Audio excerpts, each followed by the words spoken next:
예배 오신 여러분들 진심으로 환영합니다. 이제 오늘 추수감사주일로 이 1부, 3부 예배는 함께 드렸는데 우리도 감사하는 마음으로 오늘 예배로 나왔으면 좋겠습니다. 함께 사도신경 고백하심으로써 예배로 나아가도록 하겠습니다. 나는 전능하신 아버지 하나님, 천지의 창조주를 믿습니다. 나는 그의 유일하신 아들, 우리 주 예수 그리스도를 믿습니다. 그는 성령으로 잉태되어 동정녀 마리아에게서 나시고 본디오 빌라도에게 고난을 받아 십자가에 못 박혀 죽으시고 장사된 지 사흘 만에 죽은 자 가운데서 다시 살아나셨으며 하늘에 오르시어 전능하신 아버지 하나님 우편에 앉아 계시다가 거기로부터 살아있는 자와 죽은 자를 심판하러 오십니다. 나는 성령을 믿으며 거룩한 부흥 교회와 성도의 교제와 죄를 용서받는 것과 몸의 부활과 영생을 믿습니다. 함께 인내라는 찬양하시면서 예배로 나아가도록 할 텐데요. 우리가 온전히 영과 진리로 이 자리에서 함께 모두 예배하는 자가 되어서 주를 예배하고 찬양하였으면 좋겠습니다.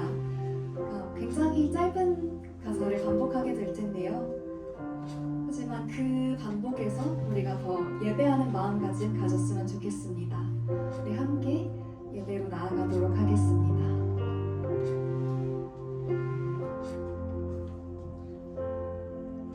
우리 모두 예배하는 자 되어 온전히 영과 진리로 주를 예배하자.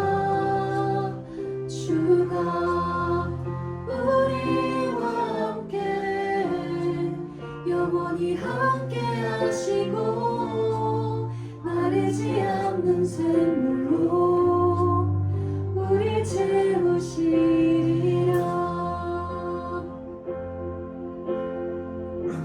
우리 함께 찬양하시겠습니다.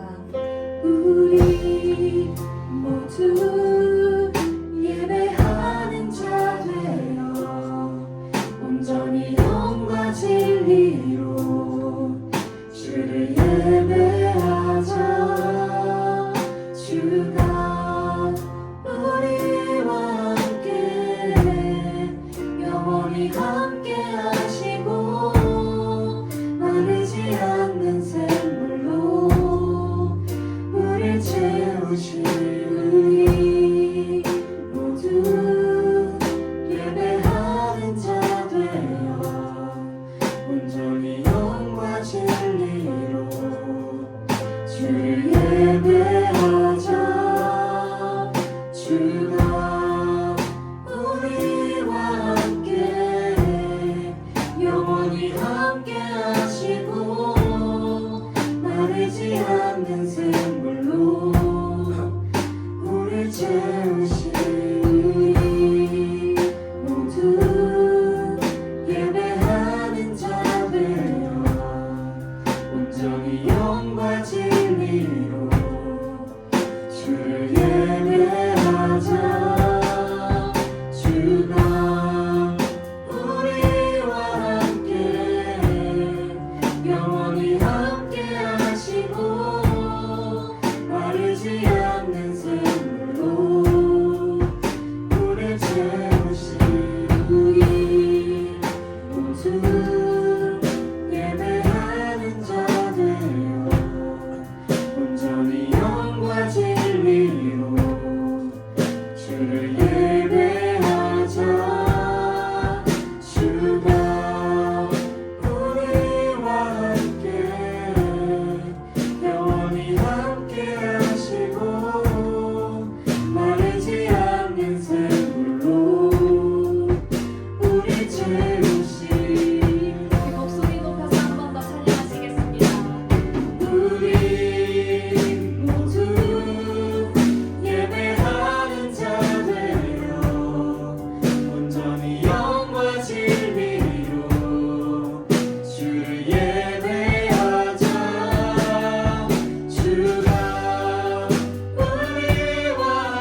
이 시간에는 우리가 예배하는 가운데 주님의 마음을 내게 주소서 하고 함께 찬양하였으면 좋겠습니다. 우리 함께 찬양하시겠습니다.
함께 찬양하도록 하겠습니다.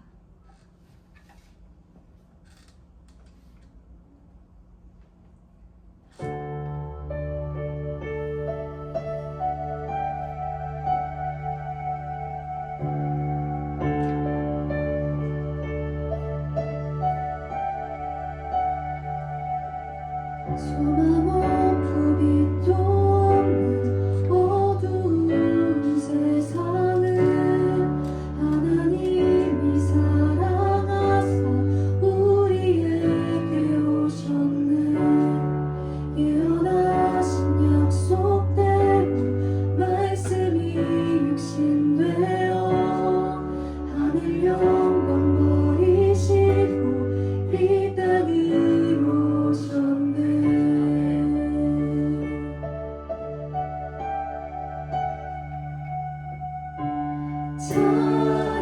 찬양하세 우리 주 삼위일체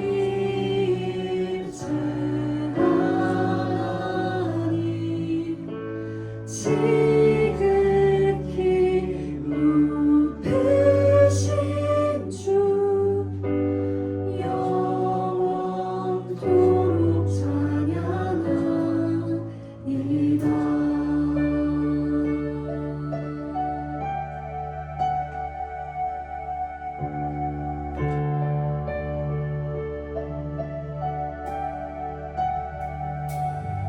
주가 지으신 모든 세상을 구원하여 영광의 주 예수님이 죽음을 택하셨네. 그 고통 속에서도 주의 뜻 기억하사 길을 잃은 우리를 위해 십자가를 지셨네.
부활하신 그 아침 닫힌 무덤 열리고 죽임 당한 어린 양 죽음을 이기셨네.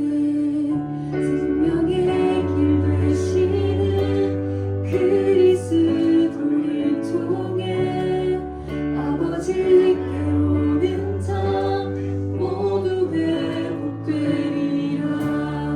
주가 세우신 교회 성령이 이끄시네.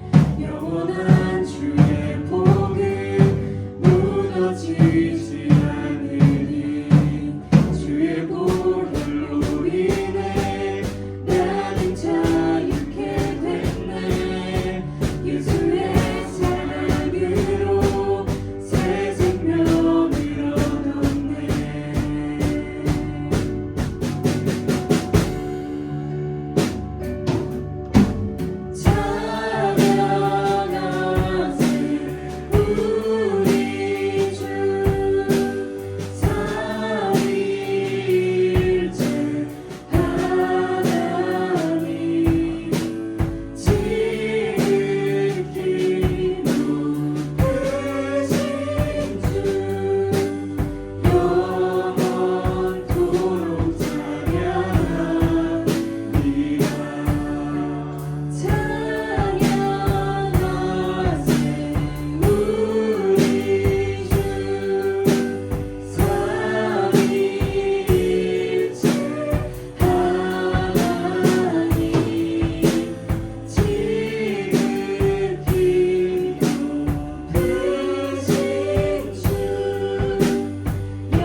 고백하겠습니다.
우리 다 함께 십계명 낭독하겠습니다.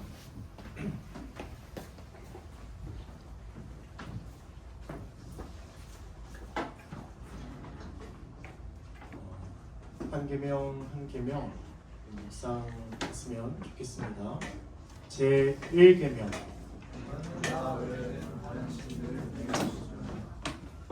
제 2계명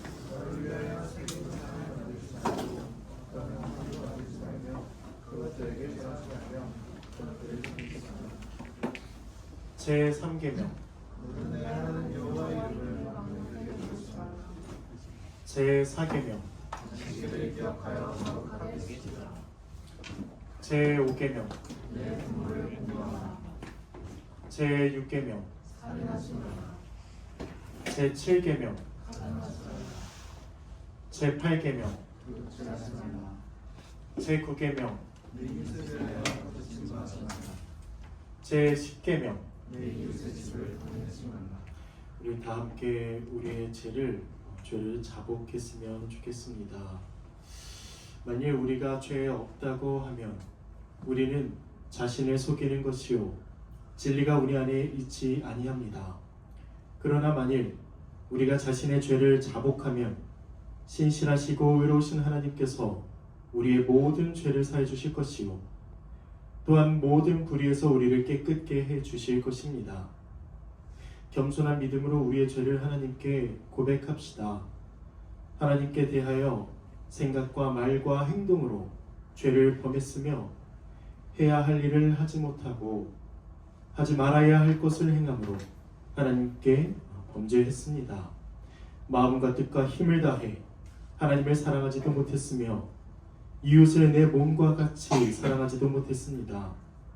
하나님의 자비하심으로 우리를 용서해 달라고 하나님의 뜻 안에서 기뻐하며 하나님의 길로 걸어가게 하시고 거룩하신 하나님께 영광을 돌리는 우리가 되게 해달라고 우리 각자의 죄를 고백하겠습니다.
감사합니다.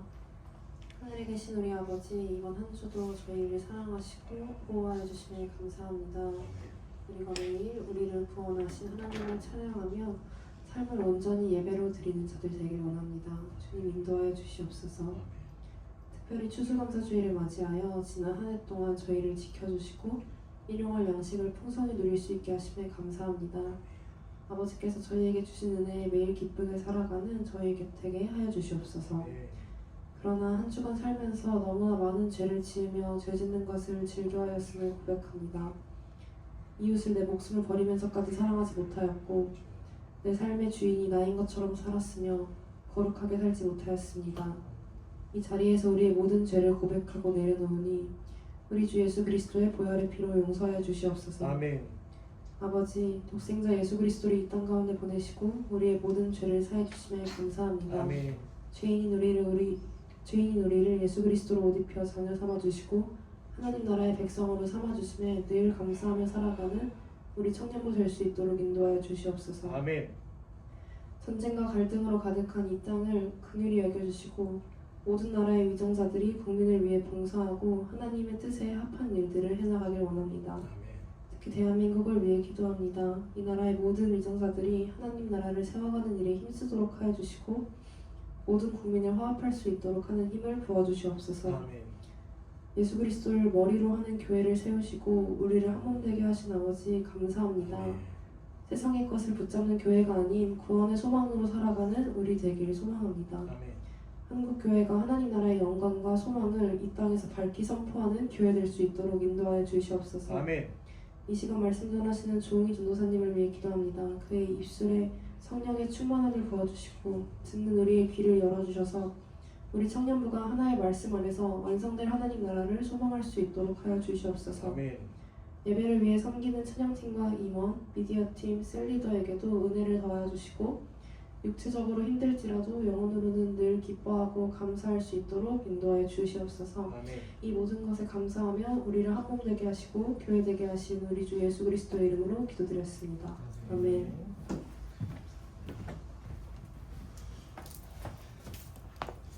사죄 확신하겠습니다. 여기 기쁜 소식이 있습니다. 우리가 아직 죄인 되었을 때에 주님께서 우리를 위해 죽으심으로 우리를 향한 하나님의 사랑을 확증하셨습니다. 예수 그리스도의 이름으로 우리는 용서함을 받았습니다. 할렐루야, 감사합니다. 아멘, 아멘. 죄 용서함을 받았습니다. 우리 다 함께 우리 그리스도 안에서 한 몸 된 또 용서받은 구원받은 자 우리 교회가 함께 성도의 인사 나누면 좋겠습니다. 다 함께 일어나서 우리 함께 인사하겠습니다.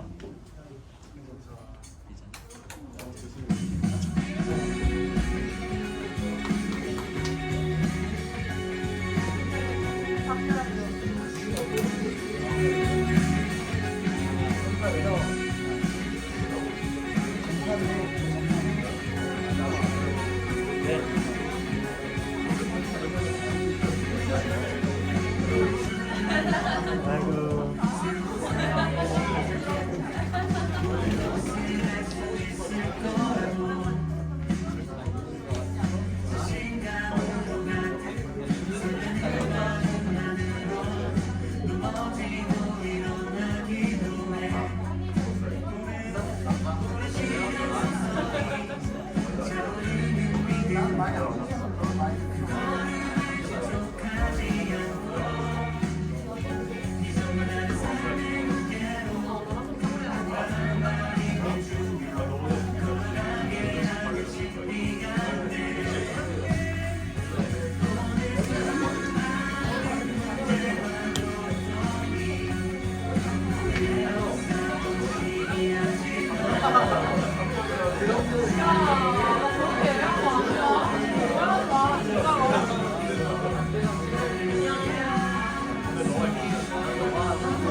들었어?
자, 오늘 우리에게 주신 하나님의 말씀을 다 함께 나누겠습니다.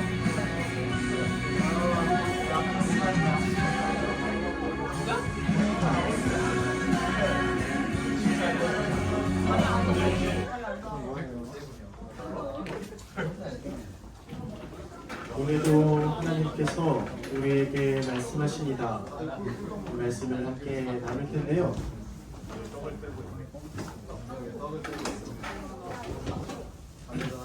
로마서 1장 18절에서 32절 이렇게 나누겠습니다. 1장 18절에서 32절 다 준비가 되었다면 다 함께 한 목소리로 읽겠습니다. 자, 천천히 구절을 묵상하시면서 읽겠습니다. 자, 시작. 하나님의 진노가 불의로 진리를 막는 사람들의 모든 경건하지 않음과 불의에 대하여 하늘로부터 나타나나니 이는 하나님을 알만한 것이 그들 속에 보임이라. 하나님께서 이를 그들에게 보이셨느니라. 창세로부터 그의 보이지 아니하는 것들 곧 그의 영원하신 능력과 신성이 그가 만드신 만물에 분명히 보여 알려졌나니 그러므로 그들이 핑계하지 못할지니라. 하나님을 알되 하나님을 영화롭게도 아니하며 감사하지도 아니하고 오히려 그 생각이 허망하여지며 미련한 마음이 어두워졌나니 스스로 지혜 있다 하나 어리석게 되어 썩어지지 아니하는 하나님의 영광을 썩어질 사람과 새와 짐승과 기어다니는 동물 모양의 우상으로 바꾸었느니라. 그러므로 하나님께서 그들을 마음의 정욕대로 더러움에 내버려 두사 그들의 몸을 서로 욕되게 하게 하셨으니 이는 그들이 하나님의 진리를 거짓 것으로 바꾸어 피조물을 조물주보다 더 경배하고 섬김이라. 주는 곧 영원히 찬송할 이시로다. 아멘.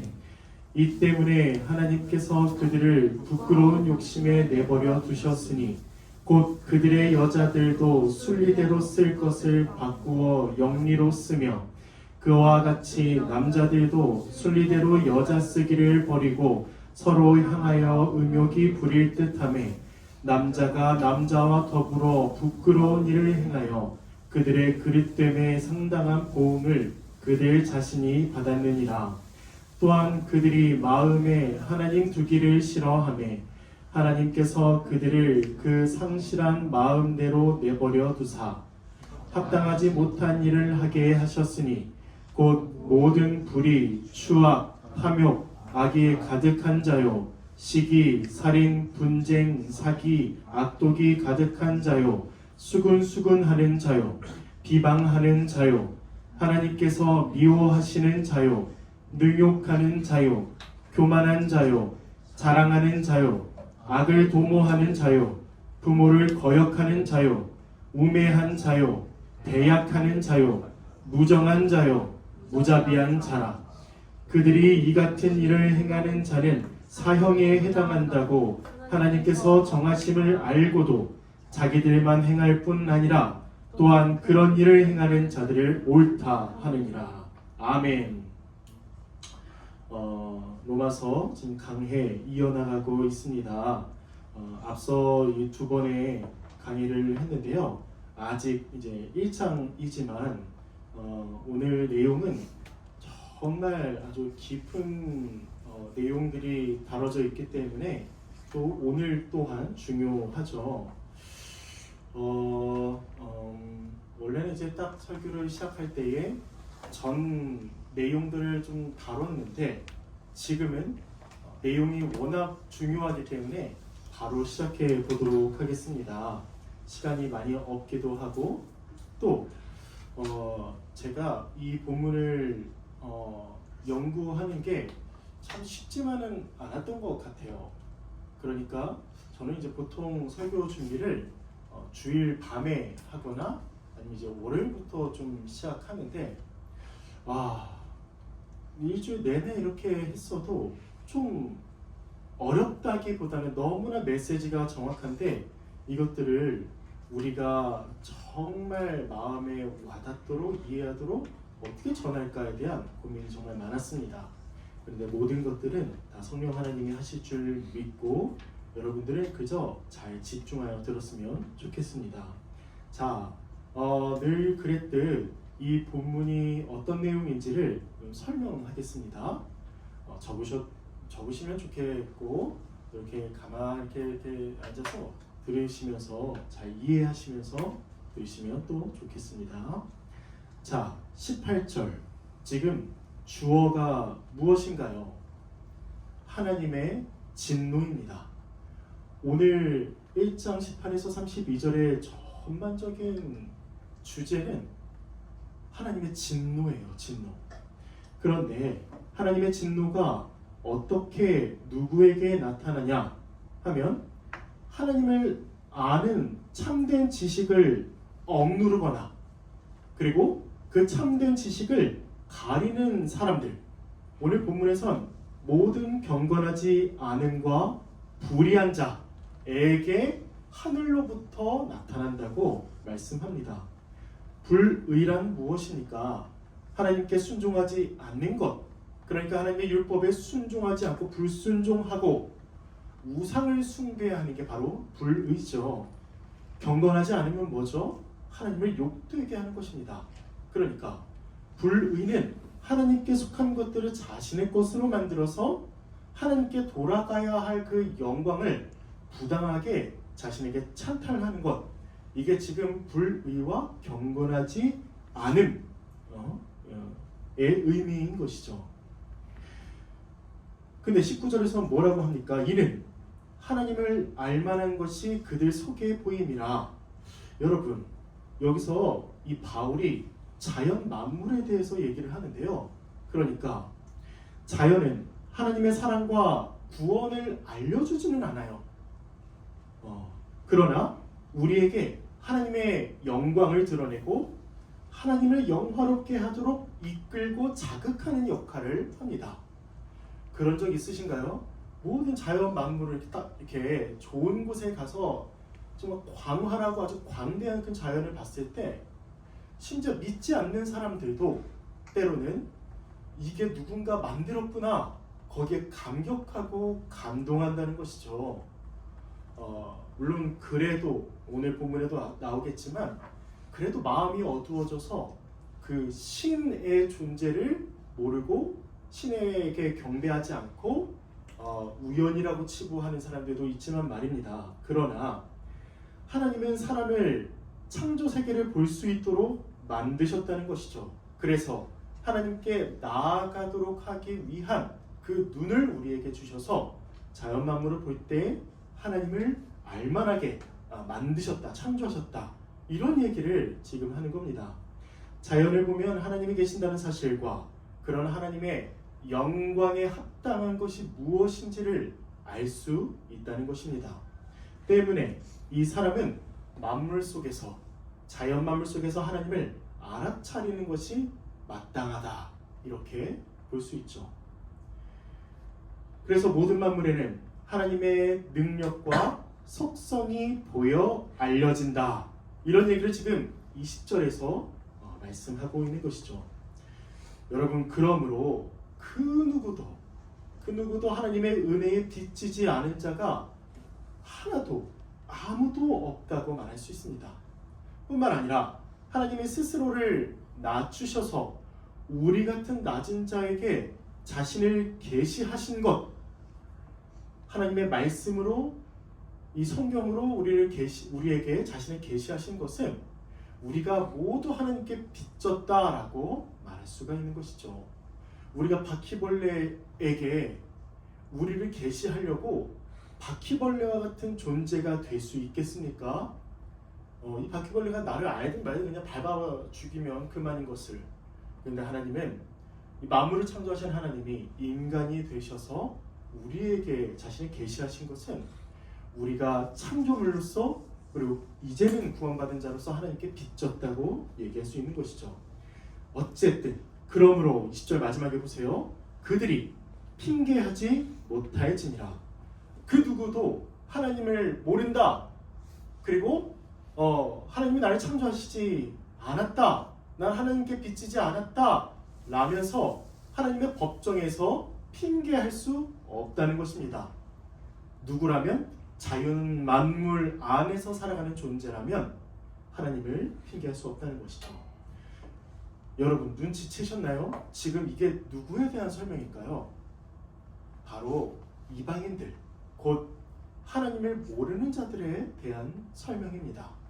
계속 한번 이어가 볼게요. 21절부터 23절 한번 보십시오. 그래서 이들이 어떻게 살아가느냐면, 만물의 창조주를 인식하기는 하지만 그게 하나님이심을 모른 채 하나님께 영광을 돌리거나 예배하거나 하나님을 찬양하지 않는다고 말하고 있습니다. 그 생각이 어떠하죠? 허망하여지는데요. 허망하여진다는 건 그 생각이 목적이 없고 어떠한 결과를 생산하는 데 있어서 아무런 능력이 없는, 쓸모없는 그런 자가 되었다는 것이죠. 하나님이 사람을 만드신 목적이 무엇입니까? 하나님을 찬송하고 하나님을 예배하는 것이죠. 물론 하나님께 복을 얻고 그 복에 감사하며 예배하는 것입니다. 그런데 이러한 일에 아무런 쓸모없는 자가 되었다는 것이죠. 생각이 허망하여지고 또 미련한 마음, 그러니까 생각과 마음이 다 완전히 망가졌다고 얘기해요. 마음은 미련해졌다고 하는데 어떤 것의 중요성이나 의미를 이해하는 능력이 부족한 자, 이 자가 좀 하나님을 모르는 자, 하나님을 예배하지 않는 자라고 말하는 것이죠. 그러면 이 사람들은 어떻게, 다시 말하면 이 세상을 판단하고 또 어떤 결정을 내리는 데 있어서 무엇에 의지할까요? 하나님의 진리를 버리고 자신의 이성에 의지하기 때문에 무엇을 판단하고 결정하는 데 있어서 항상 오류와 거짓이 뒤따르고 오류와 거짓으로 치닫게 되고 오류와 거짓 투성이인 삶을 살게 됩니다. 그런 상태에서 아무리 자신이 스스로 지혜 있다고 하는 철학자나 혹은 어떤 분야에서 아주 권위자라고 하면서 타자에게 최고로 인정받는 사람이라고 하더라도 실상은 22절 스스로 지혜 있다 하나 실상은 어리석은 자가 된다고 말하는 것이죠. 이 세상 만물을 하나님이 창조하셨는데, 그래서 하나님을 알면 이 세상이 어떻게 만들어졌고 이 세상의 기능이 무엇이며 이 세상이 어떻게 창조되었을 뿐만 아니라 이 세상이 어떻게 갱신될지도 우리 성경에 나와 있고, 물론 우리가 알지 않아도 되는 걸 하나님이 감추셨고 비밀로 두셨지만 그래도 이 세상을 아는 다시 하나님을 아는 자는 이 세상을 안다고 말할 수 있는데요. 하나님을 모르니 이 세상을 모르고 이 세상을 어떻게든 연구하고 알아내려고 하는데 자신의 이성을 사용해서 아주 하찮은 아주 제한적인 그 이성을 사용해서 세상을 알아가려 하다 보니까 오류와 거짓이 늘 뒤따른다고 말할 수 있는 것이죠. 물론 정말 똑똑한 사람 그리고 하나님께서 일반 은총을 주셔서 이 세상 사람들도 이 세상의 원리를 어느 정도는 알아낼 수 있으나 그러나 하나님이 우리에게 정말 주시고자 하셨던 그 구원은 절대 하나님과 다시 삼위일체 하나님을 통해서는 알지 못한다는 것입니다. 그 결과가 끔찍합니다. 23절 보세요. 썩어지지 아니하는 하나님의 영광을, 영원한 하나님의 영광을 썩어질 사람, 새, 짐승, 기어다니는 동물 모양의 우상으로 바꾸었느니라. 이때 당시에는 2000년 전에는 어떤 우상을 만들 때 나무를 조각해서 어떤 사람, 새, 기어다니는 이런 것들을 가지고 우상으로 섬겼고 거기에 절했다는 것이죠. 여러분, 이런 자는 무언가를 예배해야 한다고는 생각하지만 그 지각에 아주 결정적이고 극심한 결함이 있어서 하나님이 어떤 분이신지는 알지 못해서 그래서 하는 일이 우상을 섬긴다는 것이죠. 창조주 하나님의 능력과 신성이 만물에 보여져 나타났지만 결국 하나님을 예배하지도 않고 오히려 우상을 예배하는 것. 그런데 그 우상마저도 자신의 허망한 생각, 아까 얘기했죠? 또 미련한 마음, 무언가를 향한 열망으로 만든 것이기 때문에 그 우상은 또한 아무런 쓸데가 없는 오히려 하나님의 진노를 받아야 하는 존재라는 것입니다. 어떤 사람들이 이렇게 얘기해요. 아니, 나는 하나님을 섬기기 위해 이 형상을 만들었다. 그럼 말이 안 되는 것입니다. 제2계명을 어기는 하나님에 대한 모독이고 어디에나 계시는 무소부재하시며 공간과 시간의 제약을 받지 아니하는 하나님을 자신의 손아귀에 형상으로 만들어서 자신의 손아귀에 두고 그걸 제어하려고 하는 것, 이게 제2계명을 어기는 하나님에 대한 아주 모독된 행위라는 것이죠. 어떤 흠도 없으신 하나님을 아주 지극히 조악하고 비참한 상태에 놓여 있는 사람과 대조하는 건데요. 그만큼 하나님 앞에 아주 가증스러운 일이 없다고 오늘 바울은 얘기합니다. 그래서 하나님의 진노가 이제 나타나요. 24절부터 하나님의 진노가 어떻게 나타나는지를 설명하는데요. 물 한 잔 잠깐 마시고 다시 돌아오겠습니다. 잠시.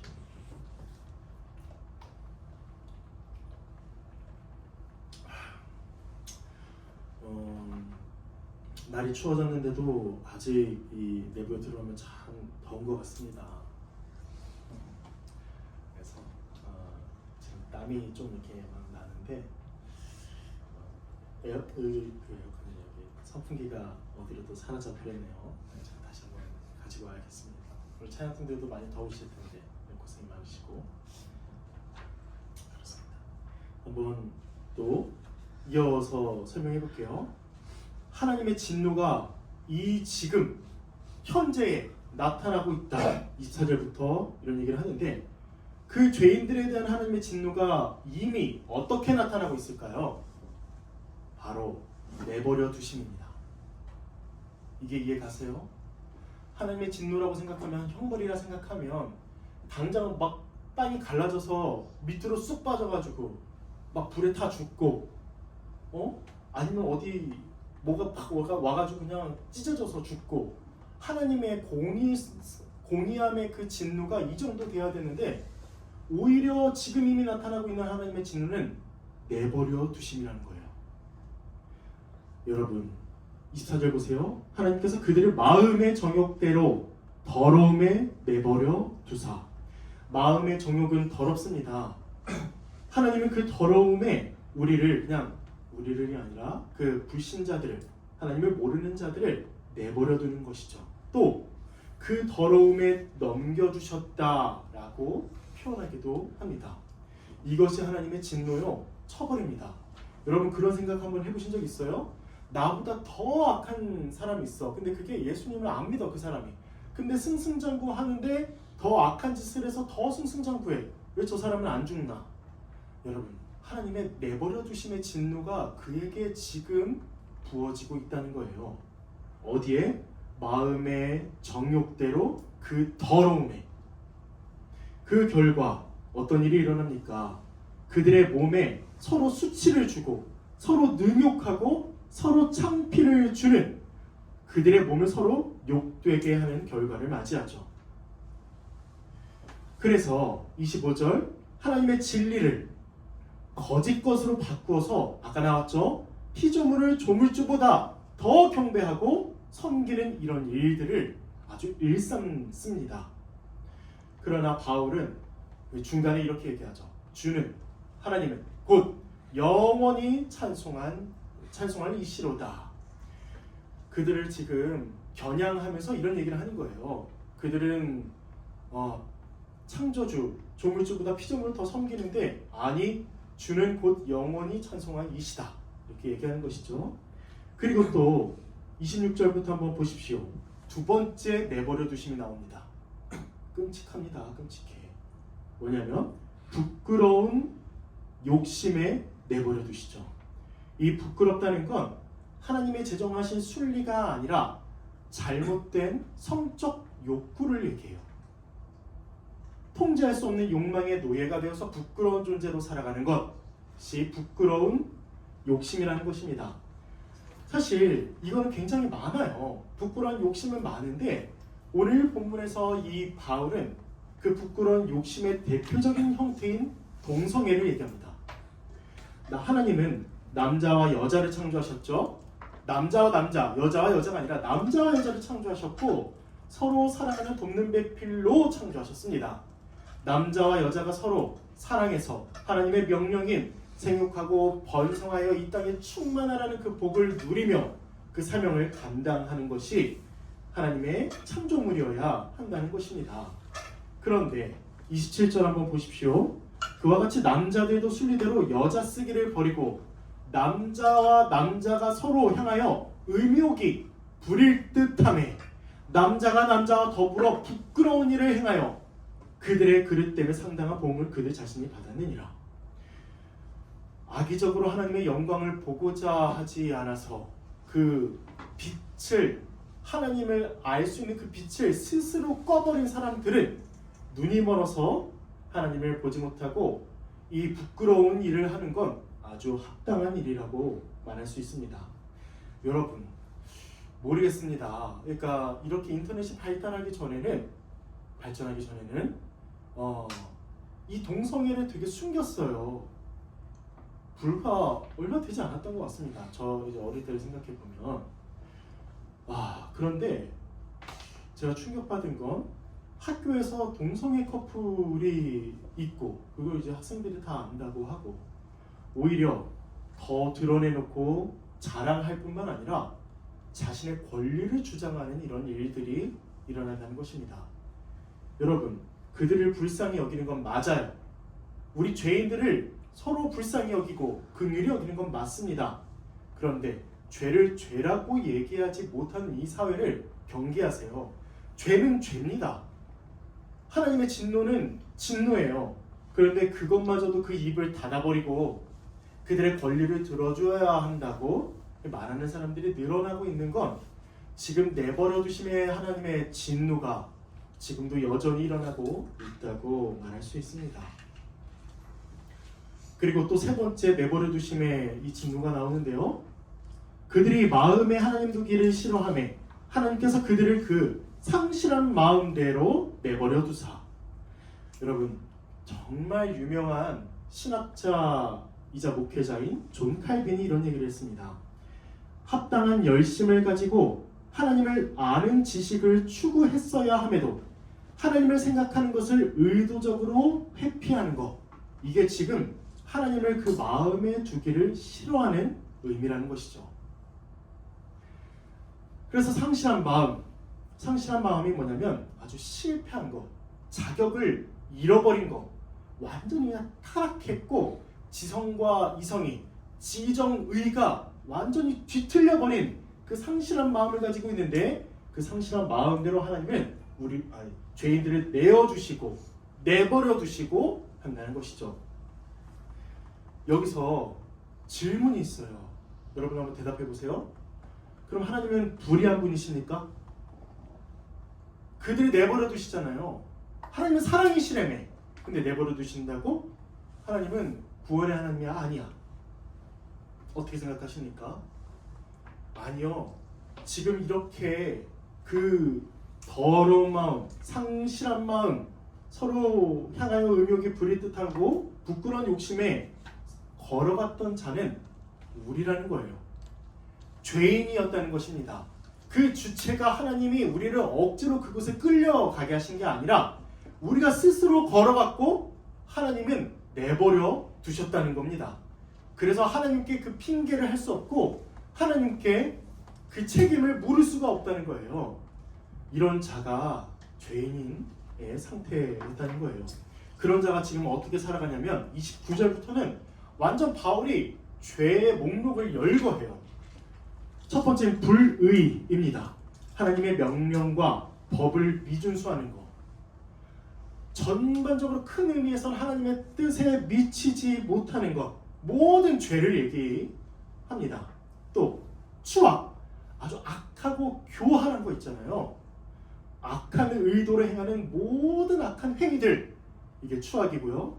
탐욕, 부를 더 부하게 되려고 하는데 지나치게 아주 무절제한 욕망을 가지고 그 부를 축적하려고 하는 것, 자기 것이 아닌 것을 더 가지려고 하는 욕망, 악의, 행동으로 표현되기 이전의 마음의 악한 생각들, 이게 악의예요.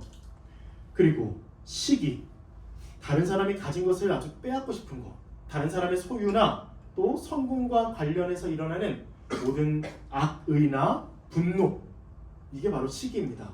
그리고 살인은 너무나 당연합니다. 죽여버리는 것. 여러분, 살인이 왜 하나님 앞에서 너무 큰 죄인지 아십니까? 도둑질은 그 사람의 소유를 빼앗는 것이죠. 근데 그 사람에게 내가 빼앗은 그 물건은 그 사람에게 전부가 아니에요. 살인은 뭐예요? 그 사람에게 하나밖에 없는 것을 뺏는 겁니다.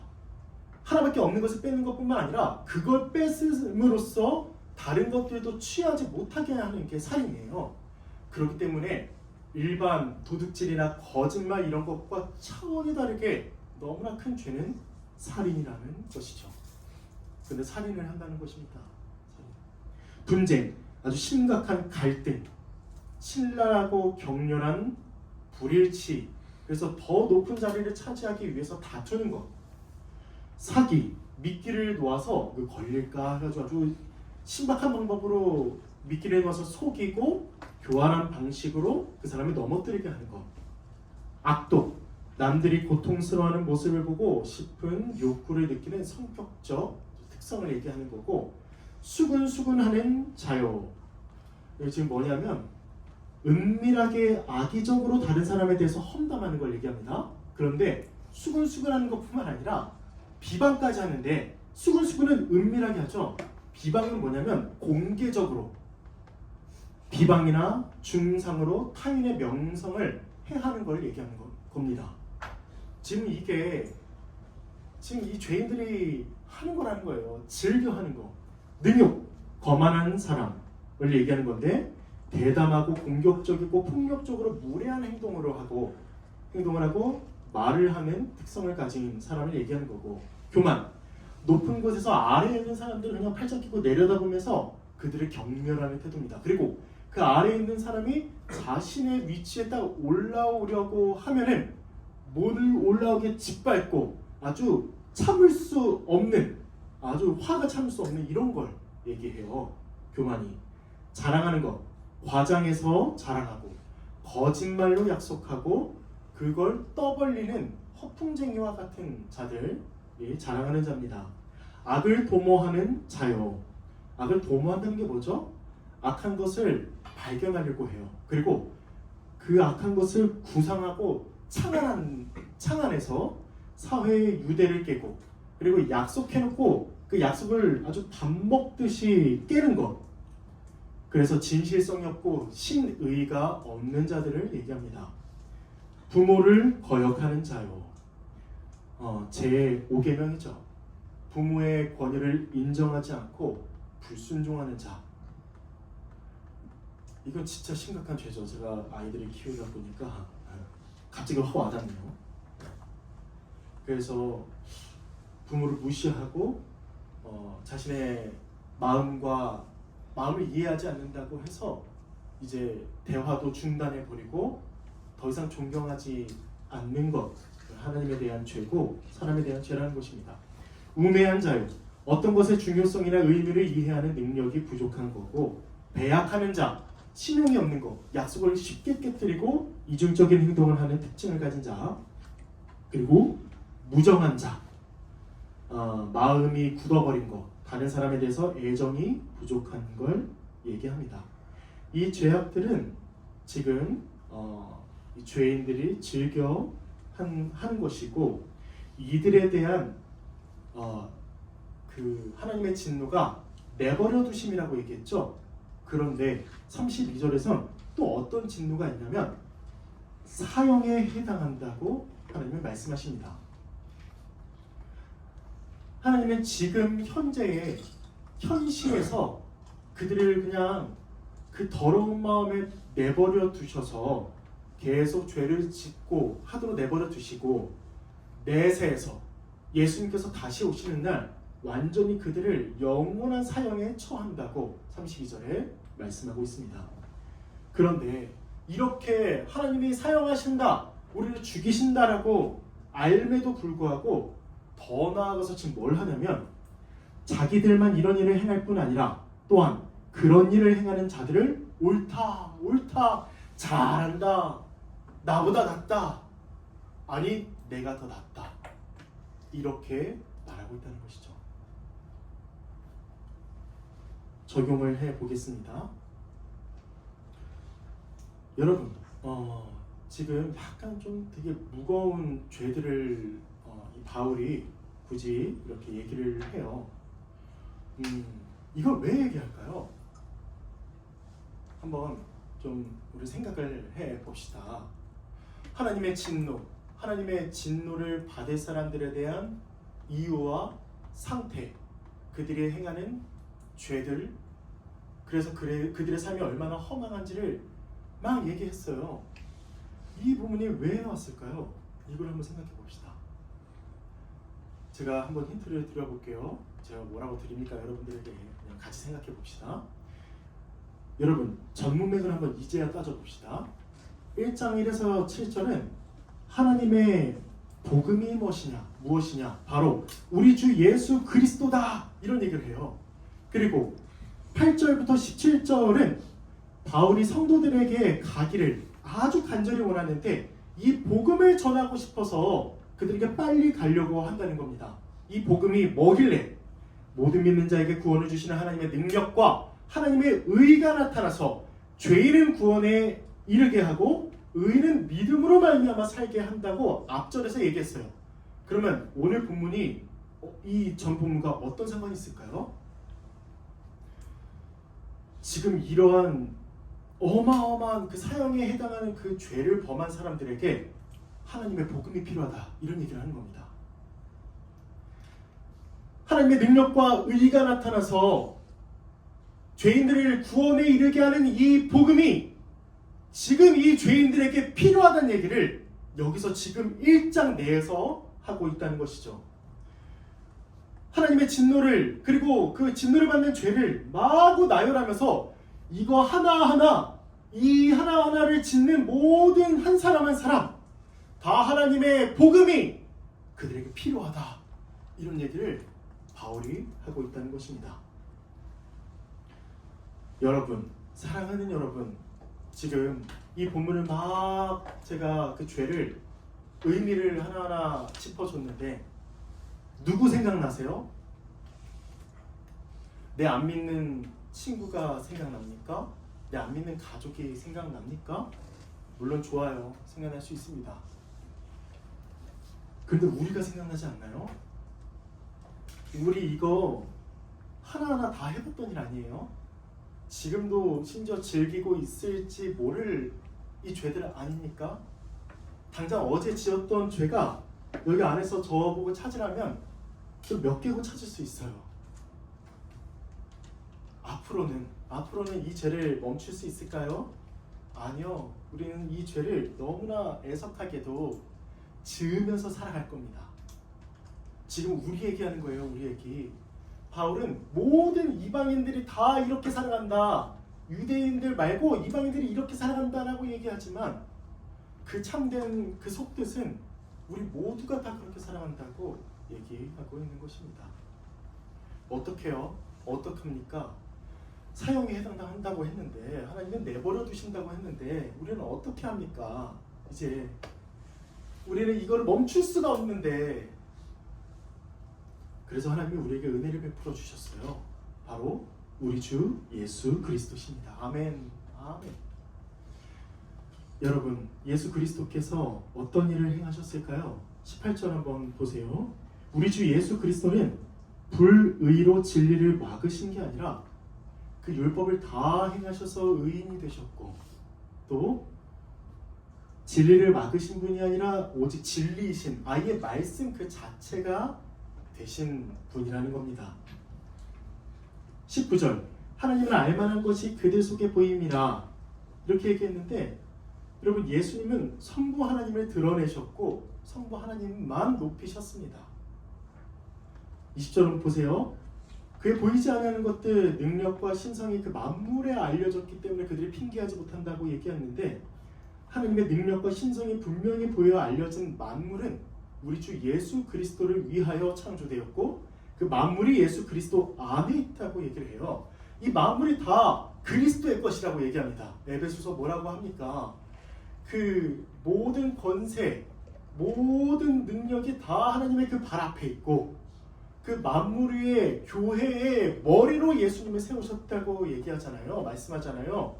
예수님이 이 만물을 창조하셨고 만물이 예수님으로 말미암아 창조되었고 만물이 예수님을 위하여 창조되었다고 골로새서 1장 16, 17절을 말씀하는데 제가 한번 읽어볼게요.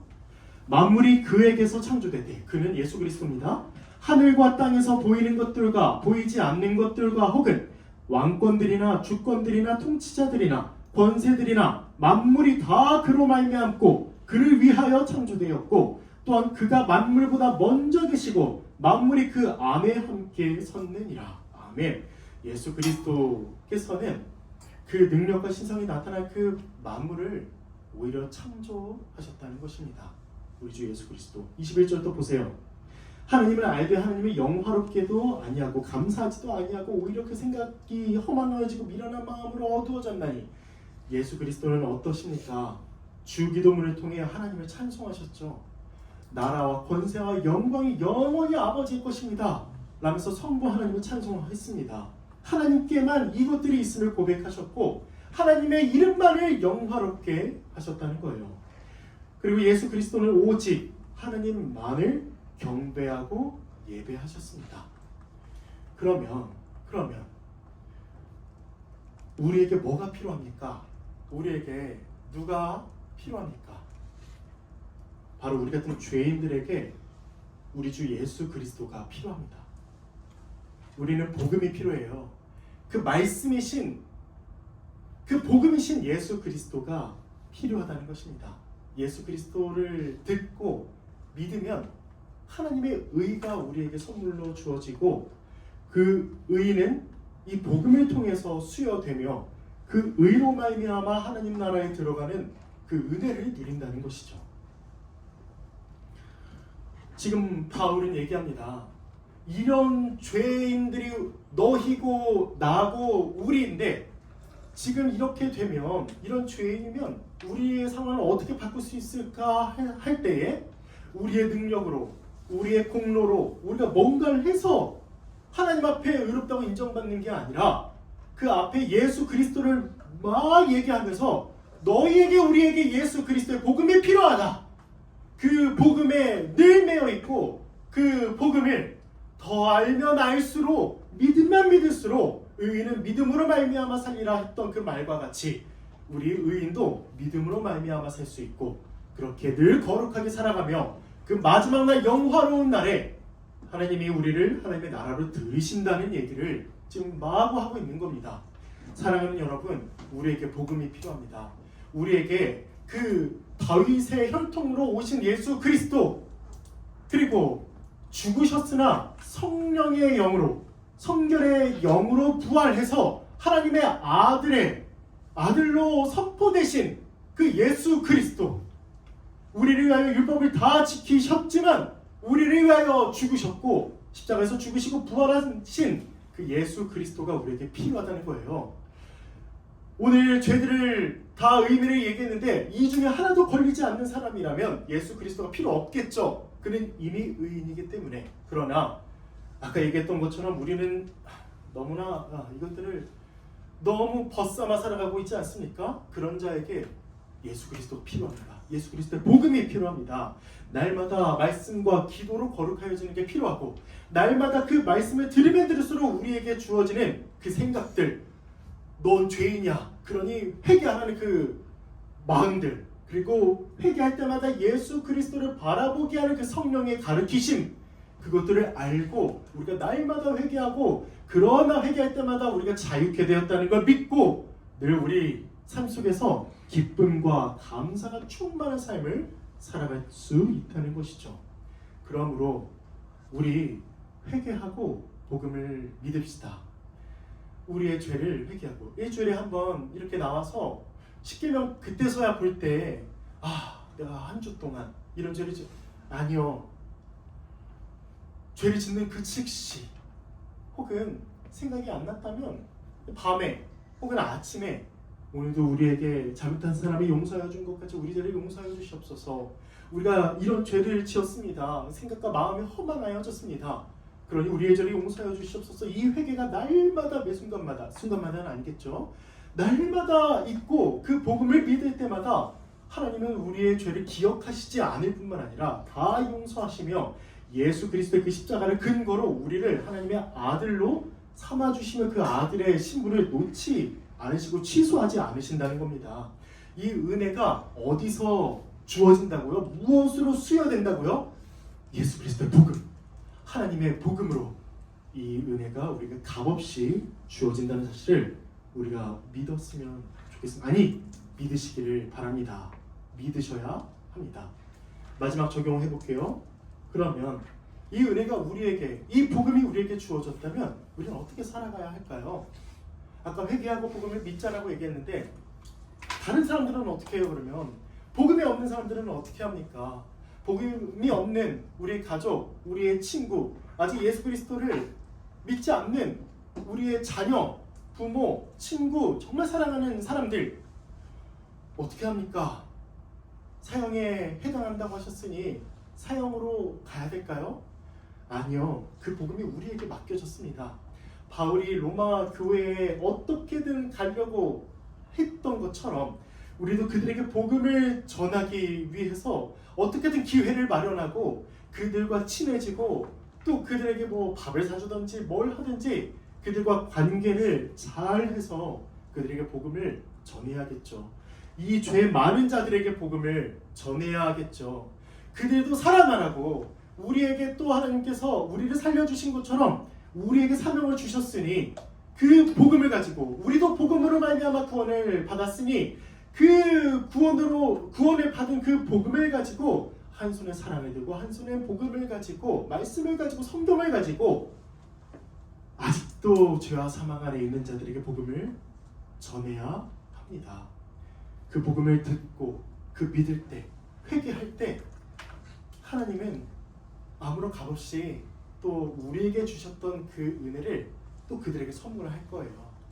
그래서 우리는 하나님을 아버지라 부르고 우리는 하나님의 아들이 되고 그 영원한 하나님 나라에 들어갈 것입니다. 뿐만 아니라 여러분, 지금 믿지 않는 자들의 아주 큰 죄인인 자들에게 지금 현세에 부어지는 진노가 내버려 두심이라고 했잖아요. 근데 우리는 어때요? 하나님이 지금 우리를 내버려 두실까요? 아니요. 우리를 붙잡아 주세요. 뭘로? 성령으로.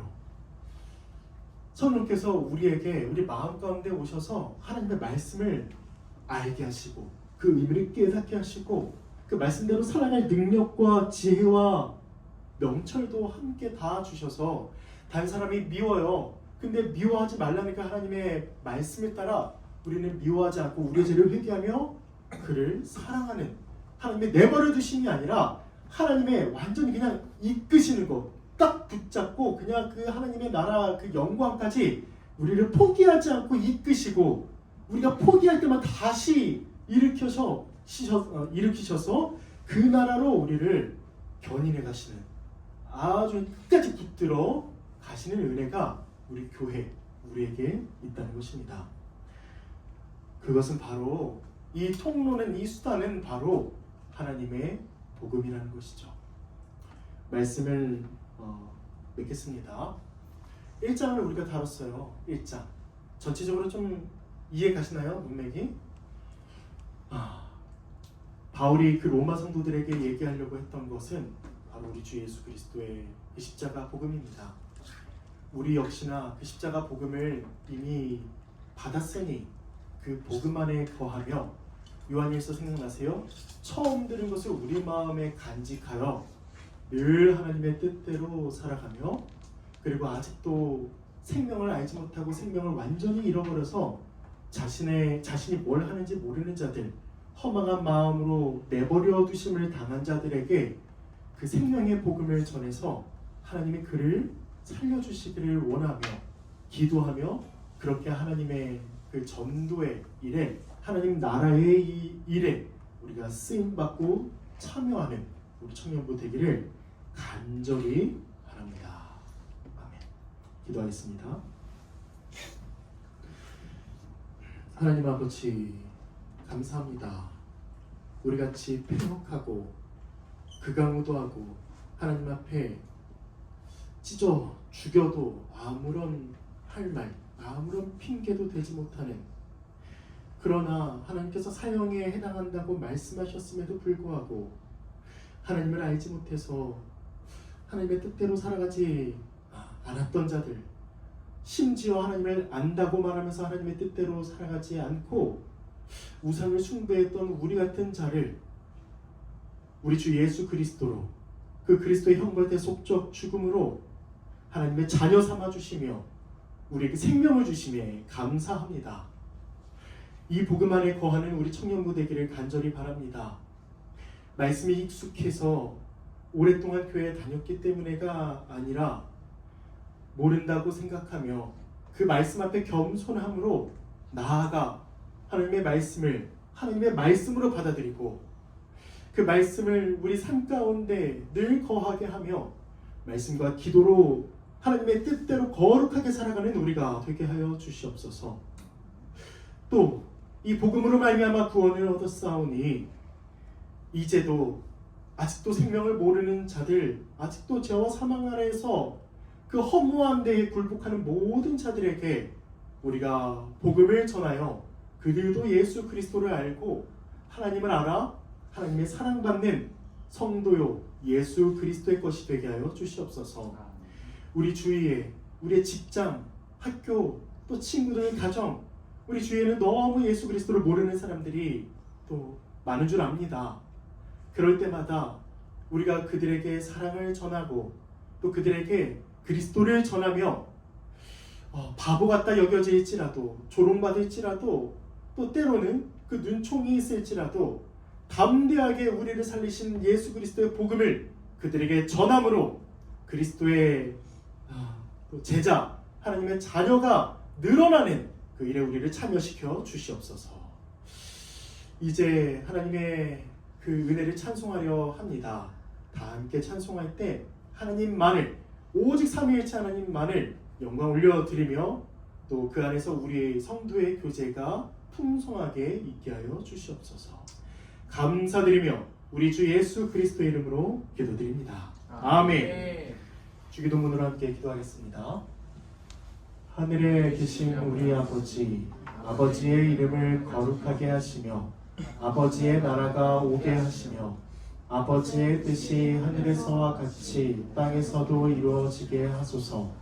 오늘 우리에게 일용할 양식을 주시고 우리가 우리에게 잘못한 사람을 용서하여 준 것 같이 우리 죄를 용서하여 주시고 우리를 시험에 빠지지 않게 하시고 악에서 구하소서. 나라와 권능과 영광이 영원히 아버지의 것입니다. 아멘. 우리 회장님 나오셔서 광고해 주시겠습니다.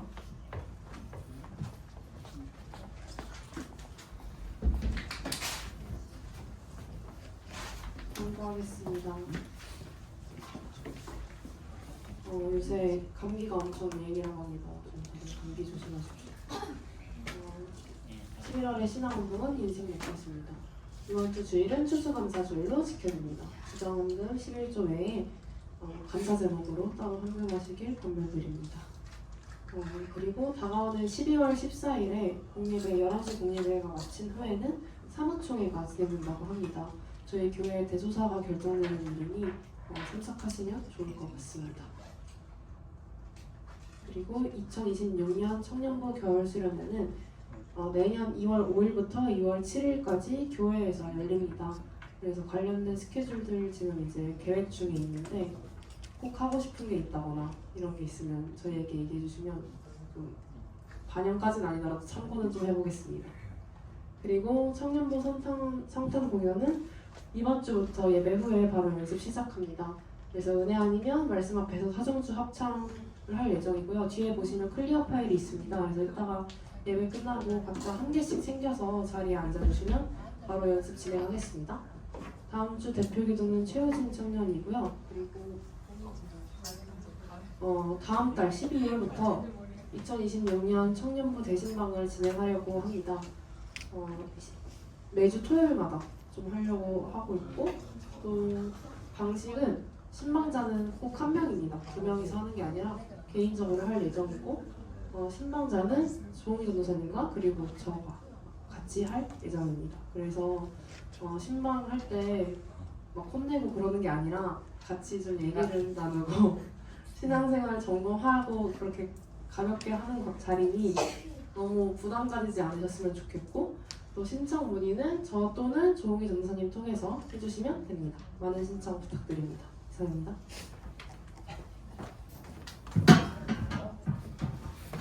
(2025년) 그러니까 올해에 우리가 신방을 이제 거의 다 했는데 100%는 완수하지 못했지만 신방을 했습니다. 그 신방이 여러분에게 꼭 필요함을 알아주셨으면 좋겠고 지금 저 찍는 건가요?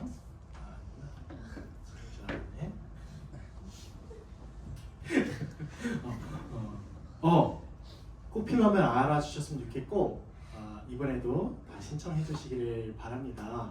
그래서 아까 얘기했던 것처럼 두려워하지 마시고 함께 이렇게 밥 먹고 또 커피 한잔 하면서 그냥 사는 얘기 뭐 어떻게 신앙생활 하고 있는지 뭐 이런 것들을 좀 나눌 예정이니까 저는 그리고 여러분들을 맡은 사람이기 때문에 여러분들의 사정을 좀 알아야 되기도 해요. 그래서 12월부터 할 거니까 지금부터 아예 딱 저는 언제 토요일이 괜찮습니다라고 미리 좀 우선 예약을 해 주시면 그 재원자매와 제가 시간을 어떻게 잘 내서 신방을 좀 진행하겠습니다. 오늘부터 신청을 받으니까 꼭 미리 해주세요. 자, 우리 다 함께 화성의 말씀 나누겠습니다. 동국교회 청년 여러분, 하나님의 진노에서 구원하신 우리 주 예수 그리스도의 복음을 믿읍시다. 이제 세상에 나아가 그 복음을 전하며 주님을 증거하는 일꾼이 됩시다. 아멘. 나는 이제 하나님의 진노의 대상이 아닌 하나님의 자녀가 되었으니 하나님 안에 예배하고 이웃을 사랑하겠습니다. 이제 세상을 믿고 소금과 누룩이 되어 여기서 주신 사명을 감당하겠습니다. 네. 일어나십시오. 일어나서 찬양합시다. 자, 됐습니다. 끝났어요. 네. 자, 지금부터는 한 5분 정도 좀 쉬시고요. 악보를 가지고 우리 지수자매의 지시를 따라서 함께 연습을 좀 하고요. 연습은 4시 전까지 좀 해주시기를 바라고 그 셀 모임을 하실 수 있는 셀들은 한 20, 30분만이라도